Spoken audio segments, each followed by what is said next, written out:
बिस्मिल्लाहिर्रहमानिर्रहीम। Dear student, अस्सलाम वालेकुम। आज हम करने लगे हैं 9th क्लास के फिजिक्स के चैप्टर नंबर 5 के न्यूमेरिकल प्रॉब्लम्स। पहला numerical, a force of 20 newton acting an angle of 60 degree to the horizontal is used to pull a box through a distance of 3 metre across a floor. 20 newton की force, ठीक है, हम एक box पे लगा रहे हैं और जो फोर्स हम लगा रहे हैं वो 60 के जाविये के साथ लगा रहे हैं और बॉक्स ने 3 मीटर का फासला तय किया है। How much work is done, तो कितना वर्क हमने किया है, ठीक है, ये हमें डाटा और वर्क हमने निकालना है। गिवन डाटा मालूम, फोर्स 20 न्यूटन हम लगा रहे हैं और एंगल है 60 डिग्री और जो उसने डिस्टेंस कवर किया वो 3 मीटर है। फाइंड आउट जो हमें मतलूब है वो है हमने वर्क निकालना है। Formula W is equal to F S cos theta लगेगा क्योंकि हॉरिजॉन्टल कर रहे हैं ना, तो कोस थीटा। सॉल्व करते हैं अपने न्यूमेरिकल को। W is equal to F S cos theta. F था हमारे पास 20, एस था 3 मीटर और कोस थीटा एंगल था 60। तो सबसे पहले हम कोस 60 लेंगे। कोस 60 हमारे पास आ गया 0.5, तो 20 मल्टीप्लाई 3 मल्टीप्लाई 0.5। अब इन तीनों को कर देंगे मल्टीप्लाई, 20 मल्टीप्लाई 3 मल्टीप्लाई 0.5, तो हमारा आंसर आ गया 30। तो वर्क आ गया 30 जूल, ये हमारा रिक्वायर्ड आंसर।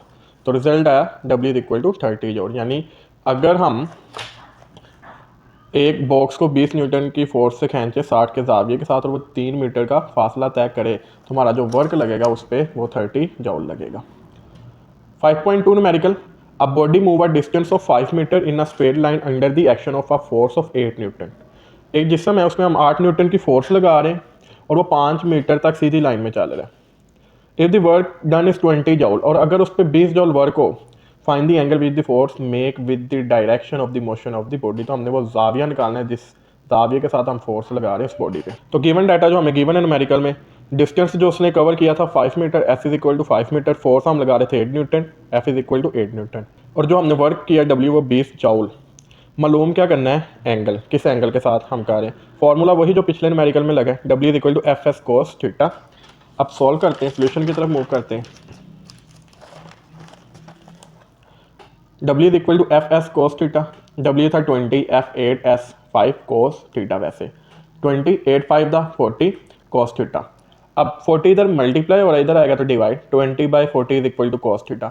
अब 20 और 40 को हम कर लेते हैं डिवाइड, तो ये हमारे पास आया 0.5, तो cos theta is equal to 0.5। अब थीटा किसके बराबर आएगा, कोस है, उधर जाएगा तो cos inverse, theta is equal to cos inverse 0.5।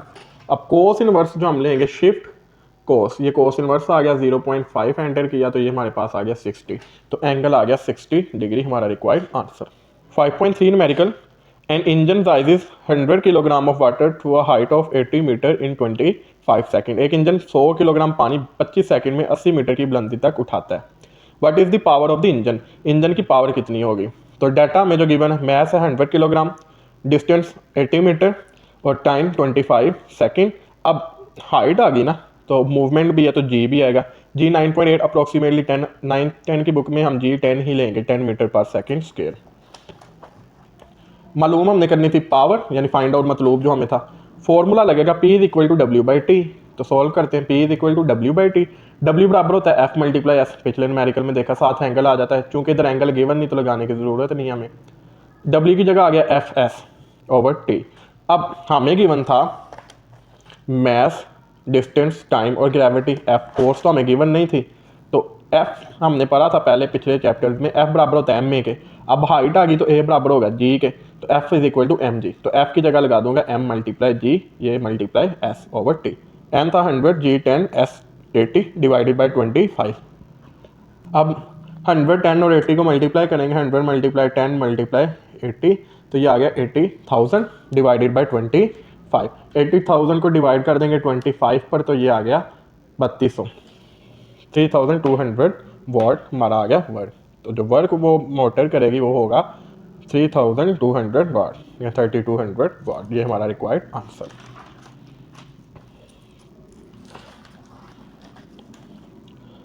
Five point four numerical, a body of mass 20 kilogram is at rest. एक 20 किलोग्राम की बॉडी और वो रेस्ट में है। आप 40 Newton force act on it for 5 second, 5 second के लिए हम उस पर फोर्स लगा रहे हैं 40 न्यूटन की। But is the kinetic energy of the body at the end of this time, 5 second के बाद उसकी काइनेटिक एनर्जी क्या होगी। यानी फॉर एग्जांपल ये पेन पड़ा है ना रेस्ट में, फॉर एग्जांपल अब इस पे ये रेस्ट में पड़ा है, ठीक है, इसका मैस है 20 किलोग्राम। अब हमने इस पे 40 न्यूटन की फोर्स लगाई 5 सेकंड के लिए, तो ये डिस्टेंस कवर किया ना, मोशन आई ना, तो जब ये डिस्टेंस कवर कर रही है 5 सेकंड में, उसने कितनी एनर्जी गेन की काइनेटिक। तो डाटा में गिवन है मैथ 20 किलोग्राम, एट रेस्ट था, initial velocity V I 0 metre per second, force हमने लगाई 40 न्यूटन और टाइम फॉर 5 सेकंड, 5 सेकंड के लिए। मतलब फाइंड आउट जो हमने करना है kinetic energy, E K mean kinetic energy. Kinetic energy का फॉर्मूला हमने चैप्टर में देखा है, half M V square, 1/2 M V square. Solution, अब हाफ एम वी स्क्वेयर आ गया। अब हमारे पास ये वी नहीं है, ठीक है, अगर ये वी होगा तो काइनेटिक एनर्जी निकलेगी, क्योंकि ये वो वेलोसिटी जो 5 सेकंड के बाद उसने अचीव की है। तो उसके लिए हम यूज़ करेंगे first equation of motion, V F is equal to V I plus A T. अब हमारे पास ए भी नहीं है, ठीक है, तो हम यूज़ करेंगे F is equal to M in Newton second law. इधर से हम निकाल लेंगे एक्सेलरेशन, ठीक है, जो इधर हमने पुट करना है, ये नहीं है हमारे पास। तो एक्सेलरेशन निकालना है तो एम इधर मल्टीप्लाई, इधर आएगा डिवाइड, तो A is equal to F by M. Force था 40 न्यूटन और मैस आया 20 किलोग्राम। अब इन दोनों को करेंगे डिवाइड, तो 40 डिवाइडेड बाई 20, तो ये हमारे पास आ गया 2, तो एक्सेलरेशन आ गया 2 मीटर पर सेकंड के। अब इस इक्वेशन 1 में, यानी वही फर्स्ट इक्वेशन ऑफ मोशन में पुट कर देंगे एक्सेलरेशन को। V F is equal to V I plus A T था, वी आई है 0 प्लस ए आया 2 और टी था 5, 2 5 था 10 प्लस 0 10, तो फाइनल वेलोसिटी आ गई 10 मीटर पर सेकंड, जो उसने अचीव की थी 5 सेकंड के बाद। अब हम कह देंगे v is equal to V F है, क्योंकि यही वेलोसिटी है ना। अब वही हम अपना फार्मूला यूज़ करेंगे, E K is equal to 1/2 M V square, 1/2 M हमारे पास था 20, वी आया 10 उसका स्क्वेयर। अब 2 1 था 2 10 था, 10 का स्केल लेंगे यानी 10 मल्टीप्लाई बाई 10 100, और ये वाला आ गया 10 साथ, वैसे 10 को 100 से करेंगे तो 1000, तो जो काइनेटिक एनर्जी आई वो आई 1000 जॉल, ये हमारा required answer.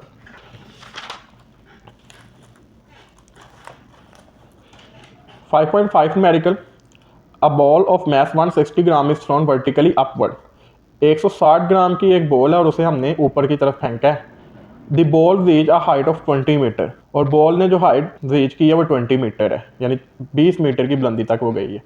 Find the potential energy gain by the ball at this height, कितनी पोटेंशियल एनर्जी हासिल होगी इस हाइट पे।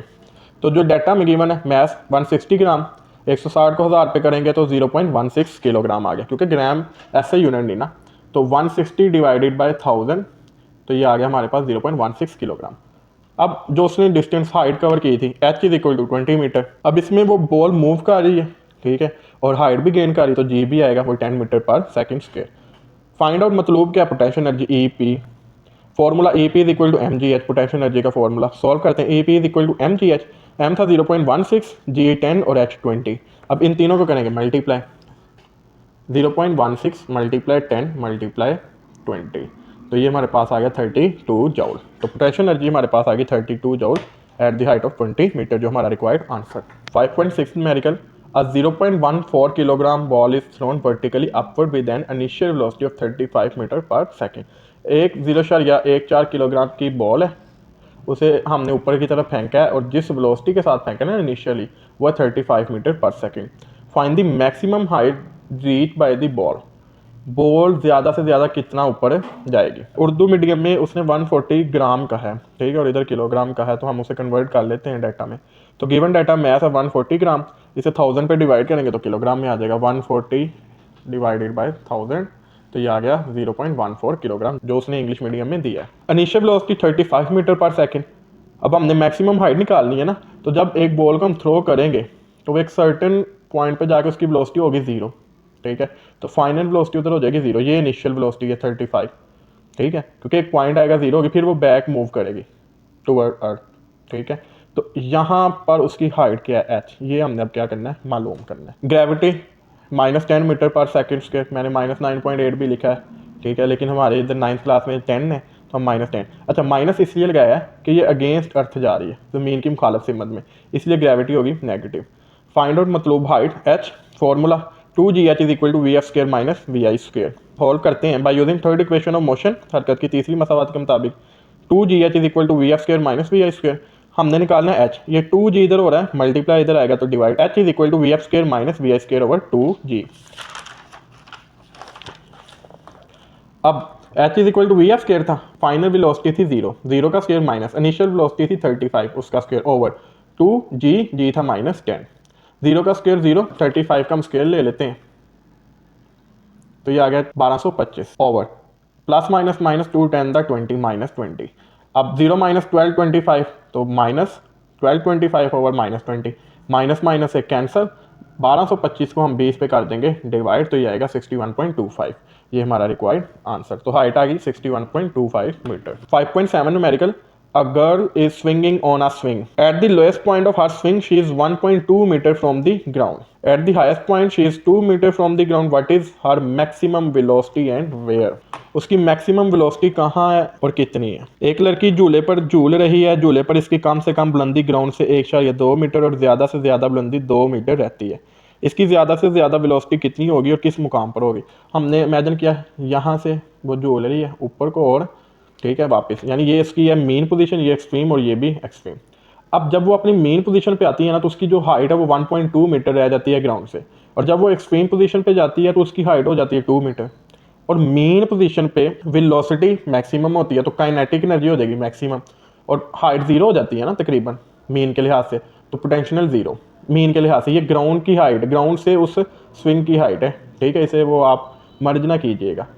ये ग्राउंड से स्विंग झूले की हाइट है। वैसे अगर कोई बॉडी ऑसिलेटरी मोशन कर रहा है तो मेन पोजीशन पे उसकी हाइट जीरो हो जाती है और पोटेंशियल एनर्जी हो जाती है जीरो, और एक्सट्रीम पोजीशन पे उसकी हाइट मैक्सिमम होती है तो पोटेंशियल एनर्जी मैक्सिमम, और एक्सट्रीम पोजीशन पे वो एक लम्हे के लिए ठहरता है फिर वापस मूव करता है तो काइनेटिक एनर्जी होती है जीरो। तो हमें डाटा गिवन है h1 is equal to 1.2 metre, h2 is equal to 2 metre, gravity -10 metre per second square और final velocity 0 metre per second. हमने मालूम क्या करना उसकी वेलोसिटी, ठीक है, मैक्सिमम, और कहाँ पे होगी उसकी मैक्सिमम वेलोसिटी।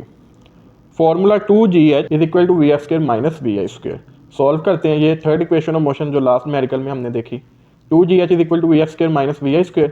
सबसे पहले हम हाइट निकालेंगे डिफरेंस, क्योंकि ग्राउंड से उसकी मेन पोजीशन तक की हाइट है 1.2, एक्सट्रीम की है 2 मीटर, तो हाइट डिफरेंस कितना है, तो h is equal to h2 minus h1, h2 था 2, h1 1.2, 2 माइनस 1.2 0.8 मीटर आ गई उसकी हाइट डिफरेंस।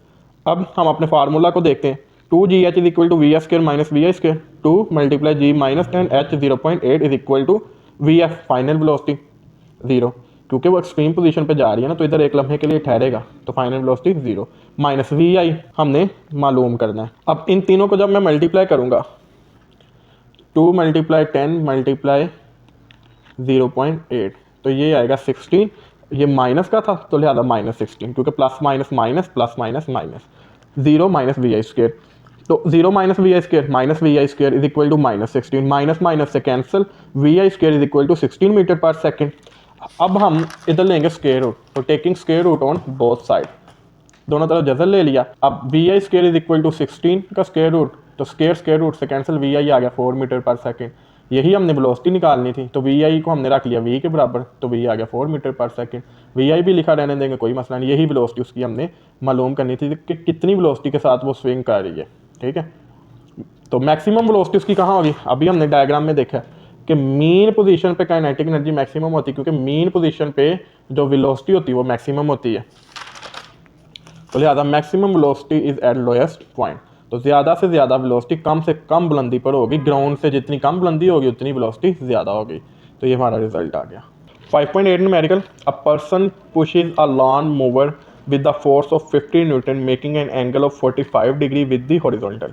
एक शख्स एक घास काटने वाली मशीन पर 50 न्यूटन की फोर्स 45 के जाविया पर लगा रहा है। If the mower is move through a distance of 20 metre how much work is done. 20 metre फासले पर इसे हरकत देने के लिए कितना वर्क किया जाएगा, यानी वो 20 मीटर तक अगर करता है इसी फोर्स के साथ तो कितना वर्क लगेगा। F is equal to 50 newton given data, जो एंगल 45 डिग्री के साथ वो मूवर को मूव कर रहा है और डिस्टेंस उसने कवर किया 20 मीटर। फाइंड आउट मतलब वर्क निकालना हमने। Formula W is equal to F S cos theta, क्योंकि हॉरिजॉन्टली मूव हो रहा है। Solution W is equal to F S cos theta, F F 50 S 20 cos theta 45, 50 multiply 20 multiply cos 45, तो cos 45 हम सबसे पहले लेंगे तो वो हमारे पास आएगा 0.7071, तो 50 मल्टीप्लाई 20 मल्टीप्लाई 0.7071। अब इन तीनों को कर लेंगे मल्टीप्लाई 50 मल्टीप्लाई 20 मल्टीप्लाई 0.7071, तो आ गया 707.10, यानी 707.1 जॉल वर्क उसे लगेगा। तो ये हमारा required answer. 5.9 numerical. Calculate the work done in. अब वर्क हमने मालूम करना है, दो पार्ट है इस न्यूमेरिकल के। Pushing a 5 kilogram box up a frictionless incline plane 10 metre long that make an angle of 30 degree with the horizontal. ठीक है, हमने वर्क निकालना है इस न्यूमेरिकल में। एक 5 किलोग्राम का बॉक्स है, उसे हमने एक इंक्लाइन प्लेन पे 10 मीटर मूव करवाया 30 के जाविये के साथ, तो कितना वर्क होगा। तो 5 किलोग्राम का एक बॉक्स हम वार स्लोप पर 10 मीटर तक ऊपर की तरफ धकेला जाता है और स्लोप का जाविया ग्राउंड के साथ 30 का हो तो मालूम करें वर्क। तो इस न्यूमेरिकल की डायग्राम दी है, तो वो बुक से हम देखते हैं। ये देखें 5.9, यानी वो इंक्लाइन में मूव कर रहा है ना। ठीक है, तो जो हमारा एंगल बनेगा वो वर्टिकली बन रहा है। ठीक है, तो डाटा लिखते हैं। Given data m is equal to 5 kilogram, जो उसने डिस्टेंस कवर किया है वो 10 मीटर, एंगल है 30 डिग्री, और अब वो इंक्लाइन में मूव कर रहा है, gravity 10 metre per second square work निकालना है। अब इधर जो फॉर्मूला है ना वो समझने वाली बात है। हमने वो देखा था फोर्स के कंपोनेंट। लेट्स सपोज ये फोर्स है, इसके दो कंपोनेंट होंगे ना।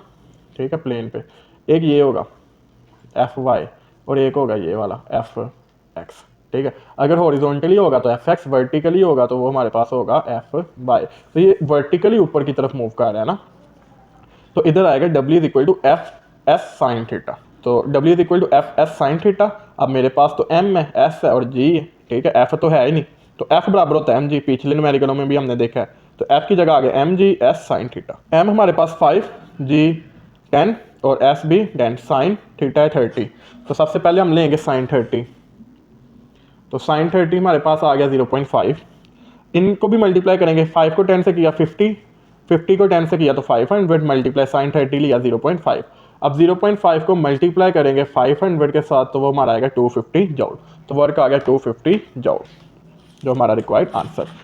5.9 न्यूमेरिकल का दूसरा पार्ट। अब वो कह रहा है lifting the box vertically up from the ground to the top of the incline plane. ठीक है, बॉक्स को अमूदन स्लोप की बुलंदी तक उठाने के लिए कितना वर्क लगेगा, यानी सीधा ही ऊपर ले गए हम, अमूदन वर्टिकली हम उसे ऊपर ले गए हैं। ये हमारे पास अगर हम देखें तो इस तरह की डायग्राम है। ठीक है, 10 मीटर है।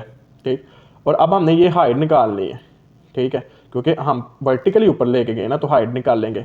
अब हमारे पास दो ही है, एक हाइट हमने मालूम करनी है जो अननोन है, और एक हमें गिवन है 10 मीटर। तो हमने ट्रिग्नोमेट्री में ये पढ़ा था, क्योंकि ये राइट एंगल ट्रायंगल बन रही है ना, एक बिल्कुल सीधी आ रही 90 का एंगल बना रही है, तो राइट एंगल के ऑपोजिट साइड होती है हाइपोटेन्यूज वितर। ठीक है, और जो वर्टिकली आ रहा है वो परपेंडिकुलर होता है, और जो उनके साथ होता है बेस। ठीक है, तो इधर हम ट्रिग्नोमेट्रिक रेशियो यूज़ करेंगे, हमने चैप्टर नंबर 6 मैथ में भी देखा है। ठीक है, तो sin theta is equal to perpendicular over hypotenuse. अब परपेंडिकुलर को उर्दू में कहते हैं अमूद और हाइपोटेन्यूज को वितर। अब साइन एंगल तो हमारे पास था थीटा 30। ठीक है, अब इधर 90 नहीं लगेगा, 90 हमें बस ये रिप्रेजेंट कर रहा है ये राइट एंगल ट्रायंगल है, और हम साइन का एंगल ले रहे हैं साइन 30, परपेंडिकुलर h और हाइपोटेन्यूज 10। बाकी ये जो ट्रिग्नोमेट्रिक रेशियो है ये हम देखेंगे चैप्टर नंबर 6 मैथ के लेक्चर्स में। तो sin 30 is equal to h by 10। Sin 30 लेंगे तो वो आएगा 0.5 is equal to h by 10। 10 इधर डिवाइड, इधर आएगा मल्टीप्लाई, तो 0.5 multiply 10 is equal to h। अब 0.5 को 10 के साथ मल्टीप्लाई करेंगे आएगा 5, तो h आ गया 5 मीटर। अब हमने वर्क निकालना था ना, और इसमें हाइट आ गई। ठीक है, तो W is equal to mgh, और mgh होता है पोटेंशियल एनर्जी का फार्मूला, वो भी हमने लिख दिया। तो W हमने बेसिकली निकालना है क्योंकि एनर्जी और वर्क बराबर है। m था 5, g 10 और h जो हमने निकाला वो है 5। 5 को 10 से किया 50, 50 को 5 से किया तो 250 जॉल, ये हमारा रिक्वायर्ड आंसर।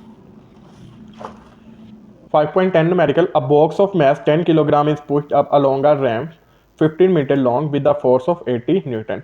10 किलोग्राम का एक बॉक्स है, एक रैंप या स्लोप पर 80 न्यूटन की फोर्स लगाकर 15 मीटर तक धकेला जाता है। If the box rises up a height of 5 metre, अगर वो हाइट जो कवर कर रहा है वो 5 मीटर है, what is the efficiency of the system. अब 5.9 वाला न्यूमेरिकल है तकरीबन, यानी 10 किलोग्राम का बॉक्स है, उसे हम खींच रहे हैं। ठीक है, और 80 न्यूटन की फोर्स के साथ, और उसकी हाइट भी इसमें दे दी, उसमें हमने हाइट निकाली थी पार्ट 2 में। ठीक है, और जो मैथ है उसका वो 10 किलोग्राम है, और जो उस पर फोर्स लग रही है वो 80 न्यूटन है। ठीक है, what is the efficiency of the system, efficiency क्या होगी। तो डाटा में गिवन है m is equal to 10 kilogram, distance जो उसने कवर किया है वो 15 मीटर है, यानी यहाँ से लेके यहाँ तक का फासला। इस पॉइंट से लेके इस पॉइंट का फासला। और जो फोर्स हम लगा रहे हैं वो 80 न्यूटन और हाइट जो है वो 5 मीटर है। ग्रेविटी होगी 10 मीटर पर सेकंड स्क्वायर। हमने निकालनी है एफिशिएंसी, मतलब वो फाइंड आउट जो हमने करना है। एफिशिएंसी परसेंटेज एफिशिएंसी बेसिकली निकालनी है। उसका फॉर्मूला होता है useful output over total input multiply by 100, यानी कारआमद आउटपुट एनर्जी डिवाइडेड बाय कुल input energy multiply by 100। Solve करते हैं। सबसे पहले हम इनपुट और आउटपुट एनर्जी निकालेंगे। तो input energy F multiply by S, क्योंकि W है ना बेसिकली वर्क जो हम कर रहे हैं उसे धकेलने के लिए, ऊपर ले जाने के लिए। तो F है 80, S है 15। इधर चूंकि एंगल नहीं है ना हमारे पास, मैं लिख देता हूँ जैसे पहले दूसरे न्यूमेरिकल में एंगल था, इधर एंगल नहीं, बस W बराबर होगा F मल्टीप्लाई बाय एस। अगर एंगल होता तो कोस आ जाना था या साइन आ जाना था। तो input energy F multiply by S. F था 80, S 15, इन्हें करेंगे मल्टीप्लाई। 80 मल्टीप्लाई 15, ये आ गया 1200 जॉल। तो इनपुट एनर्जी आ गई 1200 जॉल। अब आउटपुट एनर्जी, यानी ये जो ऊपर गया है बिल्कुल वर्टिकली, तो ये आउटपुट एनर्जी होगी जो बराबर होगी mgh के, क्योंकि एनर्जी और वर्क बराबर ही है ना। तो m 10, g 10 और h 5, इन्हें मल्टीप्लाई करेंगे 10 मल्टीप्लाई 10 मल्टीप्लाई 5, तो ये आ गया 500 जॉल। अब एफिशिएंसी का फॉर्मूला लगाएंगे आउटपुट एनर्जी और input energy multiply by 100। Urdu medium वाले लिख लीजिएगा जो वो पीछे हमने फॉर्मूला बताया है, कारआमद आउटपुट एनर्जी ओवर कुल इनपुट एनर्जी मल्टीप्लाई बाय 100। तो output I 500, input I 1200 multiply by 100। अब 500 मल्टीप्लाई बाय 100, तो ये हमारे पास आया 50,000 divided by 1200।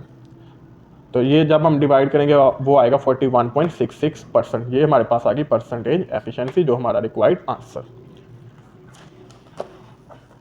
5.11 numerical, a force of 600 newton act on a box to push it 5 metre in 15 second, calculate the power. 600 newton की हम force लगा रहे हैं बॉक्स पर, ठीक है, 15 सेकंड के लिए, और वो 5 मीटर का जो है ना वो फासला तय कर रही है, हम उसे धकेल 5 मीटर सिर्फ धकेला है, पावर मालूम करें। तो डाटा जो हमें गिवन है फॉर 600 न्यूटन टाइम 15 सेकंड और डिस्टेंस 5 मीटर, पावर हमने निकालनी है। पावर का फॉर्मूला आता है W by T, P is equal to W by T. P is equal to W by T, W बराबर होता है FS के, तो F multiply S by T. अब F था 600, S था 5 डिवाइडेड बाई टी या 15। अब 600 को 5 से मल्टीप्लाई कर लें तो यह 3000 डिवाइडेड बाई 15, तो 3000 को जब 15 पे डिवाइड करेंगे तो आएगा 200 वाट। तो पावर हमारी आ गई 200 वाट, जो हमारा required answer. 5.12 numerical, a 40 kilogram boy run up stair 10 metre high in 8 second. 40 kilogram का एक लड़का 10 मीटर बुलंद सीढ़ी पर 8 सेकंड में चढ़ जाता है। व्हाट पावर ही डेवलप, इसने कितनी ताकत लगाई। तो मैथ है 40 किलोग्राम, जो डाटा गिवन है, गिवन डाटा m 40 किलोग्राम, और जो उसने डिस्टेंस कवर किया s 10 मीटर टाइम 8 सेकंड, और इसमें ग्रेविटी आएगी 10 मीटर पर सेकंड, क्योंकि वो ऊपर की तरफ मूव कर रहा है। पावर निकालनी, find out power, formula P is equal to W by T. Solve करते हैं, P is equal to W by T. अब हमारे पास W नहीं है, W बराबर होता है FS के, तो P is equal to FS over T। अब हमारे पास फोर्स भी नहीं है, तो हम F को भी मज़ीद सॉल्व करेंगे, तो F बराबर होता है mg के, तो F की जगह आ गया mg S वैसे ओवर T। M था 40, G 10, S 10 डिवाइडेड बाई 8। अब 40 मल्टीप्लाई 10 मल्टीप्लाई 10, तो ये आ गया 4000 डिवाइडेड बाई 8। तो 4000 को जब 8 पे डिवाइड करेंगे तो पावर आएगी 500 वाट, जो हमारा required answer. 5.13 numerical, last numerical chapter number 5 का, a force F act through a distance L on a body, the force is then increase to 2F। एक फोर्स F फासला L तक एक जिस्म पर अमल करती है, उसके बाद फोर्स बढ़ा कर 2F कर दी जाती है, जो 2L फासले पर अमल करती है। That further act through 2L. Sketch a force displacement graph and calculate the total work done. इसका फोर्स डिस्प्लेसमेंट ग्राफ बनाएं और वर्क की कुल मिकदार मालूम करें। तो सॉल्व करते हैं। हमने ग्राफ बना लिया, ठीक है, फोर्स डिस्प्लेसमेंट, फोर्स को हमने रख लिया एक्स एक्सिस पे और डिस्प्लेसमेंट को वाई एक्सिस। अब ये इक्वल डिस्टेंस हमने रखा है, F 1F 2F L 2L, ठीक है। अब पहले पॉइंट पे क्या था, जब F फोर्स लगाऊंगा तो L डिस्टेंस कवर करेगी, तो F फोर्स लगाया, L डिस्टेंस उसने कवर किया। दूसरा था कि 2F फोर्स लगाऊंगा तो 2L डिस्टेंस कवर करेगी, तो हम 2F फोर्स जब लगाएंगे तो उसने कितना डिस्टेंस कवर किया, 2L, ठीक है। अब फर्स्ट वर्क के लिए for work 1 W is equal to F multiply L, यानी F मल्टीप्लाई L, ठीक है। बेसिकली डिस्टेंस S भी हो सकता है, L भी हो सकता है, D भी हो सकता है, तो वर्क 1 आ गया FL। वर्क 2 ये 2F तक गया ना, तो फोर्स लगी 2F, और जो उसने डिस्टेंस कवर किया वो 2N, तो 2F multiply 2N, 2 to the 4FL। तो वर्क 1 आया FL, वर्क 2 आया 4FL। टोटल वर्क निकालना तो जमा कर देंगे, total work W is equal to W1 plus W2। W1 हमारे पास FL, W2 4FL, 1FL plus 4FL तो 5FL। तो हमारा रिजल्ट आ गया, जो उसका वर्क लगा है वो है 5FL और 5 यूनिट्स। ये हमारा रिक्वायर्ड आंसर था। उम्मीद है कि आपको समझ आई होगी। आपके सुनने का शुक्रिया। अल्लाह हाफिज़।